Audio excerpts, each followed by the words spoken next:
Segunda epístola de los Tesalonicenses, capítulo 1, del 1 al 5.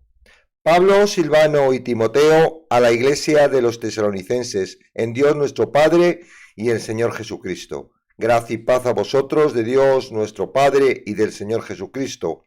Debemos siempre dar gracias a Dios por vosotros, hermanos, como es digno, por cuanto vuestra fe va creciendo y el amor de todos y cada uno de vosotros abunda para con los demás.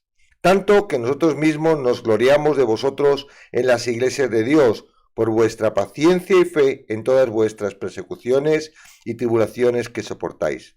Esto es demostración del justo juicio de Dios, para que seáis tenidos por dignos del reino de Dios, por el cual asimismo padecéis. La persecución que habían comenzado mientras Pablo estaba allí todavía continuaba. Pablo había instruido a los tesalonicenses sobre los últimos tiempos cuando estuvo y en Primera de Tesalonicenses. Aún así, ellos seguían confundidos, temían haberse perdido el arrebatamiento y estar en el día del Señor. Aunque la severidad de la persecución por la que estaban pasando contribuía a esa creciente creencia errónea, la principal razón de confusión provenía de los falsos maestros que enseñaban que el día del Señor había llegado. Tales engañadores afirmaban que así lo enseñaba ahora Pablo, Silas y Timoteo, e incluso falsificaron una carta supuestamente del apóstol Pablo para respaldar sus afirmaciones. Pablo escribió el capítulo 2 para calmar los temores de los tesalonicenses, clarificar su enseñanza y tranquilizarlos porque el día del Señor no había llegado. Por último, el problema de oscuridad que había tratado Pablo en la primera epístola había empeorado. Algunos, con la expectativa del regreso del Señor en cualquier momento, habían dejado de trabajar por completo. El apóstol trató severamente a tales haraganes perezosos y también trató el asunto de la disciplina de la iglesia en el capítulo 3. La palabra clave en los versículos que hemos leído es en, que enfatiza la vida eterna de los creyentes con el Padre y el Señor Jesucristo. El saludo siempre de Pablo identifica que la iglesia es regenerada. La verdad, según la cual los cristianos están en unión personal, espiritual y eterna con Dios, es única al cristianismo. Los adherentes de otras religiones no hablan de estar en su Dios, pero la Biblia enseña que quienes depositan su fe en Cristo se hicieron participantes de la naturaleza divina y comparten la vida eterna con Dios a través de la identificación con su Hijo. De esa unión fluye la gracia y la paz. Estas dos palabras maravillosas resumen el Evangelio. Gracia es el amor inmerecido del Padre al pecador y paz es el resultado de ese favor. El hecho de que Pablo pusiera al Señor Jesucristo junto a Dios Padre en una afirmación de su deidad y completa igualdad con Él, si no fuera cierto, Pablo habría necesitado explicar cómo están unidos los creyentes tanto con Cristo como el Padre. Además, si Jesús no es Dios, necesitaría explicar cómo el Padre y Él son la fuente de la gracia y la paz. La mayor razón de Pablo para agradecer no era el tamaño de la congregación, tampoco sus edificios, presupuestos o popularidad. El apóstol alabó a Dios más que todo por la fe de los tesalonicenses, porque la fe de los tesalonicenses estaba creciendo. No solo había crecido la fe de ellos a pesar de la persecución que estaban sufriendo, sino también por causa de ella. La persecución la persecución destruye la fe falsa. La persecución fortalece la fe de los creyentes porque los acerca a Dios. La fe creciente de los tesalonicenses frente a la persecución afirmaba su conversión auténtica. Como había ocurrido con la fe, Pablo elogió a la iglesia por su amor en la primera epístola. Aún así, eso no impidió que él orara pidiendo que el Señor lo hiciera crecer y abundar en amor unos para con otros y para con todos. Para gran alegría de Pablo, el informe de Timoteo indicaba que el amor de todos los creyentes para con los demás estaba ganando fuerza como una planta saludable. El amor impregnaba a todos la congregación a pesar de la persecución. La frase enfática nosotros mismos introduce un matiz sutil en el texto. Sin duda, los cristianos humildes estaban abrumados por los elogios de Pablo en la primera epístola. Probablemente se sentían indignos del afecto de tal grande y noble apóstol y puede haberse sentido incómodos por aceptar el papel de iglesia modelo. De modo que Pablo y sus compañeros, a sabiendas que los tesalonicenses nunca lo harían por sí mismos, se hicieron cargo de gloriarse de ellos en las iglesias de Dios. Específicamente, Pablo, Silas y Timoteo estaban agradecidos por la paciencia y fe en todas las persecuciones y tribulaciones que los tesalonicenses soportaban. En contraste con la atmósfera centrada en el hombre que inunda hoy las iglesias, esta iglesia joven solo tenía una perspectiva teocéntrica. En lugar de consumirse en felicidad personal, realización, comodidad, éxito o prosperidad, ellos vivían de acuerdo con el mandamiento de Jesús sobre buscar primeramente el reino de Dios y su justicia. Tal perspectiva les permitía soportar con éxito la persecución inevitable y se convertía en fidelidad audaz. La actitud digna del reino era demostración del justo juicio de Dios. Los creyentes pueden enfrentar las pruebas con alegría, sabiendo que Dios los está preparando para la gloria eterna. Dios nunca evalúa una iglesia basándose en sus características externas. No le impresionan los nuevos empacamientos de evangelio para hacerlo más agradable a los incrédulos. Tampoco son razones para alardear delante de Dios las complejas puestas en escena de los servicios de adoración, la conciencia política, la prominencia social o el tamaño.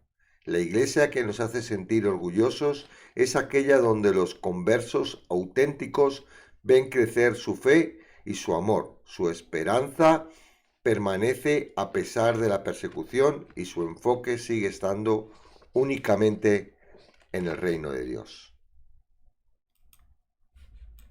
De Satanás colocado, porque una sinagoga de Satanás es un sitio donde se practica, se cree, se predica a Cristo, pero a la larga no está Cristo. Está el conocimiento y se mezcla con la humanidad y se mezcla con todas las cosas, ¿verdad? Y yo he estado 22 años así en una iglesia.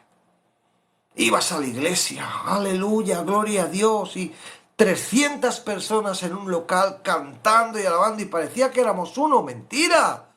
Cada uno estaba en su mundo, en su rollo. Era el domingo, llegaba aquí y sale de ahí, se marcha a su mundo, a su rollo. Nadie, te conoces a un grupito pequeñito, ¿verdad? Pero el resto de las personas las miras así diciendo, ¿quién será ese que ha venido hoy?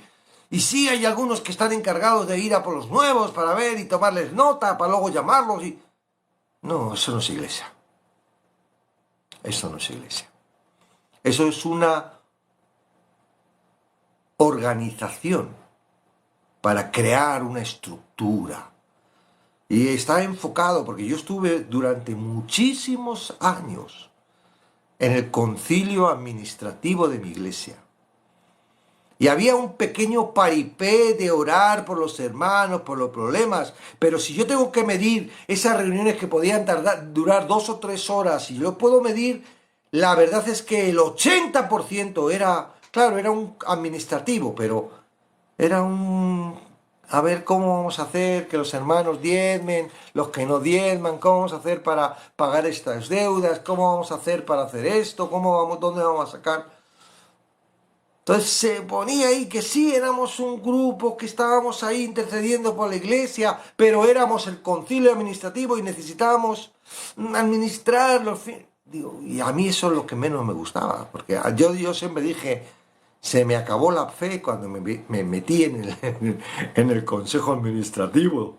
Porque anteriormente todo era bonito, todo era fe, pero llegar ahí, digo, estamos orando y diciendo, Señor, danos lo que necesitamos, tu poder y no sé qué. Y se termina la oración, ahora ¿cómo vamos a sacar esto? Yo decía, ¿cómo? Pues no hemos orado para que Dios lo provea. ¿Pero qué estás diciendo, José Luis? Tendremos que hacer nosotros el trabajo. Entonces, bueno, gloria a Dios, gracias doy a Dios de que me sacó de esa estructura y me ha hecho ver lo que realmente es la iglesia. Y ahora estamos en Cristo. Y ese en es dentro. Es algo que es muy bonito porque nosotros estamos en Cristo y Cristo está en nosotros. Es decir, y aquí Pablo introduce algo más. No solo estamos en Cristo, sino que también estamos en el Padre, porque Cristo y el Padre es uno. Y Cristo es uno. Y Jesús es uno. Todo es uno, pero con distinta naturaleza, pero unidos. Y nosotros estamos en esa unión con ellos. Y quizás, humanamente, nos cuesta todavía tener esa unión entre nosotros cuando realmente también estamos, los creyentes, estamos en uno solo. Y Jesús oró, ¿verdad? Yo oro para que la misma unidad que yo tengo contigo, Padre, ellos lo tengan con nosotros. Y a veces parece que esa unión la tenemos que generar nosotros, a través de ser, ay, bueno, vamos a ser amigos, voy a hacer aguantar, voy a hacer lo otro. Y en parte sí, pero no es por nuestras fuerzas, sino porque la propia palabra nos está diciendo que es posible. Es posible, porque no lo hacemos nosotros, lo hace Él. Esto es como cuando yo me enteré de que realmente el sacrificio de Cristo en la cruz limpia mis pecados. Al principio yo creí que Él me perdonaba. El día que yo hice la oración, esa oración que te hacen hacer, ¿verdad? Ay, mira, vamos, ora, ya eres de Cristo, ya has nacido de nuevo. Esa oración que hemos visto a veces que, bueno, podemos hacerla, pero no significa lo que están diciendo ni lo que nos dicen. Y entonces uno siente mucho gusto porque todos tus pecados pasados son borrados. Pero es cierto que a partir de ahí parece como que ahora tengo que hacer un esfuerzo para no hacer esos pecados que hacía antes. Porque los anteriores son borrados, pero ahora estos se borran a través de que yo me arrepiento y hago una serie de cosas y oro y es una carga. Y el día que yo me di cuenta y entendí que Cristo había pagado todos, no los de antes, sino también los futuros, sentí una liberación en mí que yo digo, wow, y ahora puedo hacer lo que quiera. Y al contrario, lo que produjo en mí es una liberación que me hace que ahora pueda. No digo que pueda estar sin pecar, ¿verdad? Porque no lo vamos a decir. Puedo cometer errores y cometo errores. Tengo una naturaleza humana. Y aunque yo no quiera pensar, esto piensa por su propia cuenta y yo no puedo dejarlo en blanco. Y mi corazón sigue sintiendo deseos y no lo puedo dejar en blanco. Y fíjate que Jesús dijo, mira, si miras a una mujer ya has adulterado. Y digo, wow, entonces mejor me arranco los ojos para no ver porque qué difícil, ¿no? Y no es que esté mirando con un aspecto, sino que es imposible. La naturaleza humana es imposible. Pero Cristo, que está en mí, a través de entender que es Él, no yo, Él, wow, hace un efecto que no es posible si tú lo quieres hacer con tus propias fuerzas.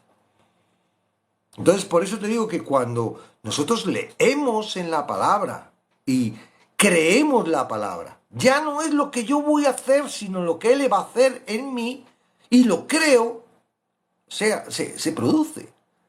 Lo que antes tú no podías con tus propias fuerzas, creyéndolo, Él lo hace. Y eso mola. Eso mola. Amén. Entonces, en Cristo, en Dios, en el Padre, en el reino. Todo es posible. Claro, no todo lo que tú quieras tu corazón. Tu corazón se queda fuera. Tu corazón temporalmente es un esclavo ahora. Temporalmente tu corazón es un esclavo y los esclavos no están a gusto. Y los esclavos intentan escaquearse. Y los esclavos, pero tu corazón es esclavo. Porque tu nueva naturaleza no depende de carne ni sangre. Tu nueva naturaleza es una naturaleza espiritual. Es la luz, que es la vida de los hombres. Y en esa luz participamos nosotros. Nacemos ahora en el Espíritu. Es algo nuevo. Que no tiene nada que ver con la naturaleza antigua con la que tú has vivido, lo que tenías tu infancia, tu juventud, ¿no? Ahora eso es algo distinto. Entonces tú tienes que darte cuenta de que tu naturaleza de la tierra no es la que está participando de ese en Cristo. Y aún ellos no pueden entender. Por eso tú no puedes, ni yo puedo entender con esta cabeza limitada todo lo que tenemos en Cristo. Pero es que no lo entendamos, o que no lleguemos a conocerlo del todo, no significa que no lo tengamos y que no lo disfrutemos. Y aún yo creo que el Espíritu Santo va trabajando para cada vez, ¿verdad?, ir entendiendo lo que además. Por eso el fruto del Espíritu, el fruto de Cristo, el fruto de estar en Cristo, es gozo, es paz, es mansedumbre, es fe, es templanza, es amor, ¿ves? Pero no es algo que tú puedas generar por tu cuerpo físico, por tu naturaleza física, es por estar en Él y porque Él está gobernando la vida tuya, que es la luz, ¿ok? Entonces, los tesalonicenses se encontraban en esta situación por un matiz, porque estaban en persecución. La persecución a la iglesia de Tesalonicense, que no fue una persecución que vino al año. Esta persecución vino desde el primer día que se pusieron en Cristo. La misma persecución que tienes tú, no tan dura a lo mejor en la carne, ¿verdad? Sí la van a tener muchos. En algunos países ya están viéndola y disfrutándola. Y nosotros en el TikTok, ¿verdad? Mira, ya me han quitado la sanción. Me la ponen cada vez antes y luego me las quitan. Bueno, seguiremos ahí. La persecución producía esto. De alguna medida, la persecución hace crecer. ¿Por qué? Porque me limita. De alguna forma estoy... ¿qué puedo hacer? ¿Qué puedo hacer? De repente vas al médico. Uy, tiene cáncer. ¿Qué puedes hacer? ¿Qué puedes hacer? ¡Wow! ¡Cáncer! ¡Cum! Escuchas aquí. ¡Cáncer! ¡Bum! Y te vienen todos los muertos, todo lo que pasa, la quimio, el vecino que le has visto que se ha quedado calvo, la otra que está... ¡Te viene todo de golpe! ¡Pum! ¿Qué puedes hacer? Nada, yo voy a ir al médico. Directamente vas rodillética. Señor, te necesito. ¿No? La persecución, que en este sentido los tesalonicenses podrían ser los romanos o los propios judíos, en nuestros tiempos la persecución es el mismo. ¿Quién eran los romanos? ¿Quién eran los judíos si no era el enemigo de Jesús, trayendo dificultad a toda esa gente? El mismo enemigo, se viste de distintos trajes, de distintos colores, pero es el mismo. Es el fundador de este sistema, no del mundo, porque del mundo es Dios. El príncipe que le llaman, coloca una estructura de persecución a la iglesia. ¿Por qué? No para que nosotros no dejemos de ser salvos, no puede. Él no tiene capacidad para eso. Él no puede. Él no puede quitarnos de las manos de Cristo. Pero sí puede, ¿verdad? Sí puede tapar, apagar nuestra luz, ponernos la dificultad para que nosotros, claro, un cristiano, y esto Dios le da la vuelta. Y la persecución que Él produce en su iglesia, ¿verdad? Es una bienaventuranza que produce bendición, de forma que esa bendición hace que el evangelio se expanda. Entonces, necesitamos la pandemia, ¿verdad? Algunas iglesias mostraron lo débil que son. Y ahora yo me imagino que todavía estarán diciendo, Dios mío, que no vuelva, que no vuelva, que no vuelva. Porque algunos pasaron mucha hambre. Y no mucha hambre, sino que vieron que toda su estructura, toda su organización, todo lo que ellos habían montado como sistema de vida y como... se les vino abajo. Se les vino abajo. Para otros fue un decir, wow. Y en la pandemia, la fe creció. Sí, la fe genuina crece, pero la fe falsa huye. Eso Jesús lo demuestra y lo dice con el dueño de las ovejas, el pastor, que son suyas las ovejas. Cuando viene el lobo o el enemigo de las ovejas, da su vida por las ovejas. Mientras que el asalariado se marcha. Se va. No aguanta. ¿Y para qué voy a dar mi vida? A mí me están pagando por esto yo. Entonces la persecución, señores, la dificultad hace crecer nuestra fe. Por eso podemos ver en Santiago, que parece tan absurdo, ¿no? Cuando dice, tener por sumo gozo. Tener por sumo gozo. No hay más gozo. No hay algo que podamos decir superior. O sea, debería haber dicho, tener por sumo gozo cuando te toque la lotería. Tener por sumo gozo cuando encuentres a la mujer o al hombre de tu vida. Tener por sumo gozo cuando tus hijos se licencien de la carrera y encuentren un trabajo y sean... Tener por sumo gozo cuando... No. Tener por sumo gozo cuando estés, no en una, en diversas pruebas. Y luego desarrolla. Santiago desarrolla por qué. ¿Y por qué? Porque la prueba me acerca a Dios. Porque la prueba me hace ver qué es lo que realmente merece la pena. Mientras tanto, estamos como el hombre este que heredó y que tenía una gran cantidad de cosecha y no sabía dónde meterla y estaba pensando, ¿cómo voy a guardar todo esto para sacarle de sí? Y se puso a edificar graneros más grandes, ¿no? Y cuando ya lo tenía todo decía, ¡ah, qué bien! Voy ya ahora a descansar y a disfrutar de mí.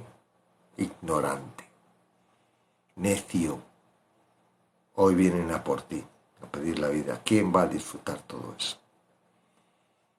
¿Y dónde vas a ir tú? Dice, procura ganar lo que realmente merece la pena, porque las cosas de este mundo no merecen la pena. Amén. Entonces, si estás afanado por las cosas del mundo,